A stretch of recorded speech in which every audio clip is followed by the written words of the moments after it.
Chaque année, à l'automne, lorsque les jours deviennent plus courts, le soleil bien moins chaud, de nombreux oiseaux partent pour les pays chauds afin d'y passer l'hiver.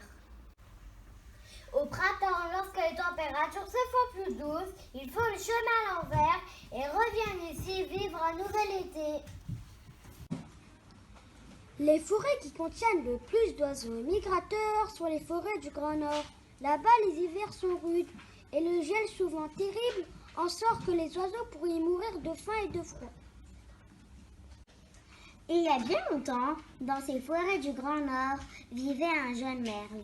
Pendant l'été, il avait bien grandi et était devenu un merle fort et robuste, qui chantait comme son père, son grand frère, ses oncles et ses cousins.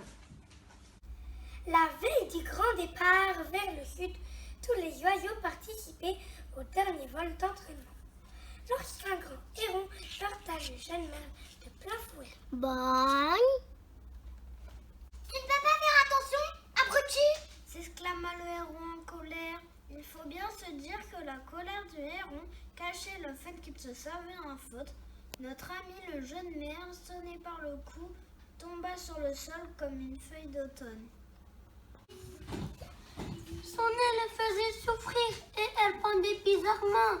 Il avait terriblement mal. Ton aile est cassée.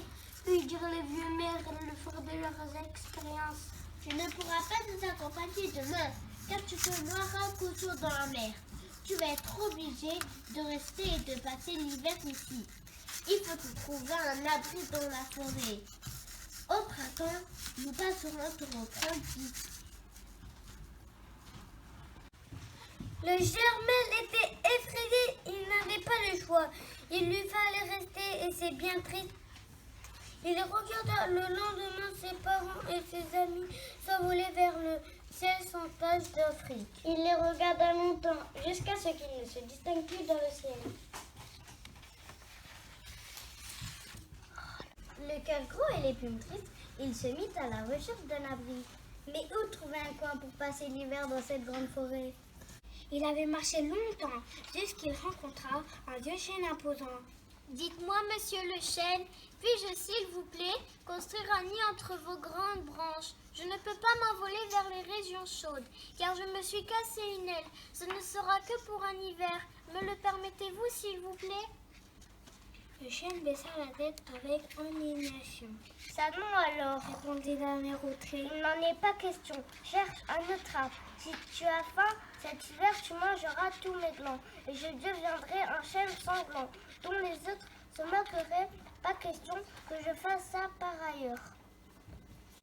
Plus triste encore, le jeune merle partit à la recherche d'un arbre. Il arriva bientôt près d'un magnifique bouleau dont les feuilles ondulaient doucement au vent. Il apparaissait tellement accueillant, tellement beau et tellement gentil que le merle osa lui adresser la parole. Dites-moi, monsieur le bouleau, peut-être m'autorisez-vous à chercher refuge entre vos branches contre le vent du nord? Je dois trouver un abri sans quoi je vais mourir gelé. Ce ne sera que pour un hiver. Lorsque le printemps reviendra, je chercherai un autre abri, mais mon aile est cassée et je ne peux y aller nulle part. Le bouleau haussa les sourcils, plissa profondément le front et très en colère. Il répondit en haletant ses branches et en criant. N'es-tu pas fou? dit-il d'un air méprisant. Regardez, mes propres feuilles me donnent déjà suffisamment de travail. J'ai besoin de toutes mes branches. Je ne peux en sacrifier une seule pour te protéger. Cherche donc quelqu'un d'autre. Il perdait l'espoir qu'en semant au détour d'un sentier, il aperçut un joli saule aux branches flexibles. Sauf que celui-ci allait lui accorder sa protection. Il sentait l'espoir entrer dans son petit cœur. Dites-moi, monsieur le sol, m'autorisez-vous à nicher durant cet hiver entre vos branches? Je me suis cassé une aile et je ne peux m'envoler avec les autres oiseaux vers des régions plus chaudes. Je mourrai sûrement de froid si je ne trouve pas d'abri. Me le permettez-vous? Je vous en prie. Il leva les yeux d'un air suppliant vers le sol. L'arbre avait le corps bon, mais il ne pouvait l'aider. Je suis sincèrement désolé pour toi, dit-il. Après tout, je ne te connais pas. Comment je pourrais savoir si tu ne creuseras pas de trous dans mes branches en cachette comme une pie ou si tu ne mangeras pas mes feuilles? Adresse-toi plutôt à quelqu'un d'autre. Il y aura peut-être un arbre qui acceptera de prendre un oiseau étranger sous sa protection. Je trouve cela terrible, mais je ne peux pas t'aider. Le jeune maire s'éloigna tristement. Ses pattes ne le supportaient plus tant son chagrin était devenu lourd à porter. N'y avait-il donc personne dans cette forêt qui l'aiderait à passer l'hiver?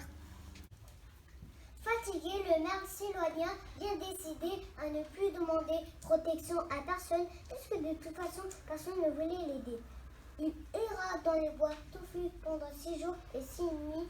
Mais tous les arbres avaient eu vent de son histoire, par le chêne, le bouleau et le saule, et détournaient la tête dès qu'ils le voyaient.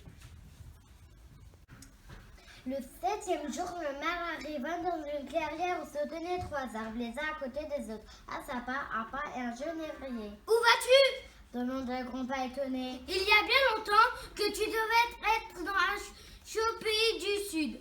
Tu vas geler si tu ne pars pas très vite. Je sais bien, Répond tristement le maire. je me suis cassé une aile et je n'arrive plus à voler. Je cherche désespérément un abri pour l'hiver dans cette forêt, mais personne n'a de place pour moi. Le sapin, le pin et le genévrier se regardèrent en souriant. Si tu veux, tu peux rester auprès de nous, Dit le grand-père chaleureusement. Construis ton nid entre mes branches. Je suis suffisamment grand et fort pour te protéger contre tout danger. Mes branches sont suffisamment touffues pour arrêter le vent du nord, dit le sapin.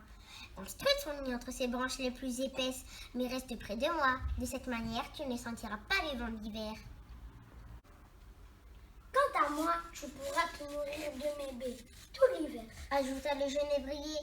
J'en ai suffisamment. Tu pourras t'en rassasier. Lorsque le vent du nord arriva, un frisson parcourut la forêt. Le vent souffla d'abord toutes les feuilles du chêne et les fit tourbillonner jusqu'à ce qu'elles forment un tapis sur le sol. Il s'approcha ensuite du bouleau et lui arracha également toutes ses feuilles en riant et en mugissant. Le bouleau résista de toutes ses forces, mais le vent du nord était plus fort que lui. Après son passage, le bouleau resta là, les branches nues, à frissonner de froid. Ce fut ensuite le tour du sol.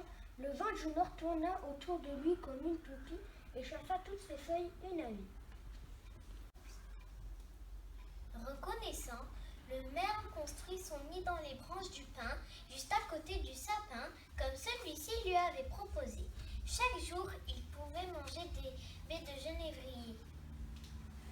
Le maire était heureux avec ses 3 bons amis et de son nid. Il leur chantait chaque jour sa chanson la plus mélodieuse en guise de remerciement. Il arriva ensuite près du sapin, du pin et du genévrier. Ha ha! Voilà encore quelques arbres verts! Dit le vent en poussant des cris de joie. Stop! Retentit soudain une voix forte. C'était le roi d'hiver qui passait par le bois, la tignasse blanche comme neige et des stalactites pendues à ses mains. Laisse ces 3 arbres tranquilles, Commanda-t-il. je n'ai pas pitié des autres, mais ceux-là ont aidé un jeune maire qui demandait de l'aide. Comme récompense, ils pourront rester verts pour toujours. Le vent du nord jeta un coup d'œil étonné à travers les branches du pin. Il vit le jeune maire à l'abri dans son nid douillet et furent attendris.